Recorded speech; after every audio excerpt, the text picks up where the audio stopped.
महाराष्ट्रातील प्रत्येक अपडेट जाणून घेण्यासाठी आजच मेट्रो रायगडच्या सोशल मीडिया प्लॅटफॉर्मला लाईक, फॉलो आणि सबस्क्राईब करा। 4 वर्षांच्या प्रदीर्घ प्रतीक्षेनंतर आज आपण पुन्हा एकदा आपल्या नगरपालिकेत पाऊल ठेवत आहोत। हा क्षण आपल्या सर्वांसाठी अत्यंत आनंदाचा आणि उत्साहाचा आहे, अशा शब्दात अलिबागच्या नवनियुक्त नगराध्यक्षा अक्षय नाईक यांनी आपल्या भावना व्यक्त केल्या। पदभार स्वीकारल्यानंतर त्यांनी उपस्थितांना संबोधित करताना विकासाचा नवा संकल्प सोडला। अक्षय नाईक यांनी आपल्या भाषणादरम्यान एक अत्यंत वैयक्तिक आणि भावूक आठवण शेअर केली। त्या म्हणाल्या, आज 14 वर्षांनंतर माझी आई त्याच साडीत इथे आली आहे, जी साडी घालून तिने यापूर्वी पालिकेची सेवा केली होती। अलिबागच्या जनतेनं माझ्या आईवर जेवढं प्रेम केलं तेवढंच प्रेम मलाही मिळेल अशी मला खात्री आहे। या विधानामुळे उपस्थितांचे डोळे ओलावले आणि संपूर्ण सभागृह टाळ्यांच्या कडकडाटाने दुमदुमलं। अक्षय नाईक यांनी स्पष्ट केलं की गेल्या 4 वर्षात जी कामं प्रलंबित राहिली आहेत ती आता प्राधान्याने पूर्ण केली जातील। शहराच्या प्रगतीसाठी नव्या जोमानं कामाला सुरुवात करणार असल्याचं त्यांनी नमूद केलं।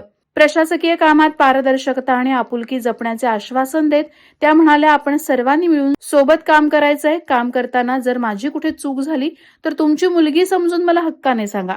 तुमच्या सूचनांनुसारच मी कारभार करेन। यावेळी अलिबागमधील नागरिक, पदाधिकारी आणि कार्यकर्ते मोठ्या संख्येने उपस्थित होते। अक्षय नाईक यांच्या या आश्वासक भूमिकेमुळे अलिबाग शहराच्या विकासाला आता नवीन गती मिळणार अशी आशा व्यक्त होत आहे।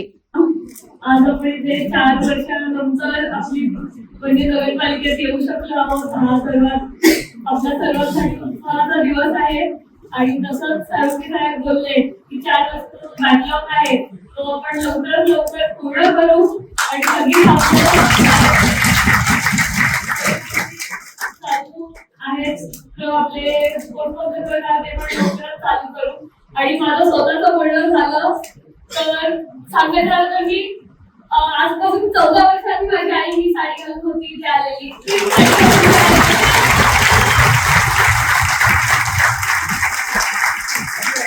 तिला जेवढं प्रेम दिलं सर्वांनी तेवढंच मला देखील द्या आणि तशाच तिच्याच विजिटली आपण पुढे काम करत राहू आणि काही अशी माझी चूक झाली किंवा तुमची मुलगी म्हणून मला सांगा आणि पुढे मी तुमचं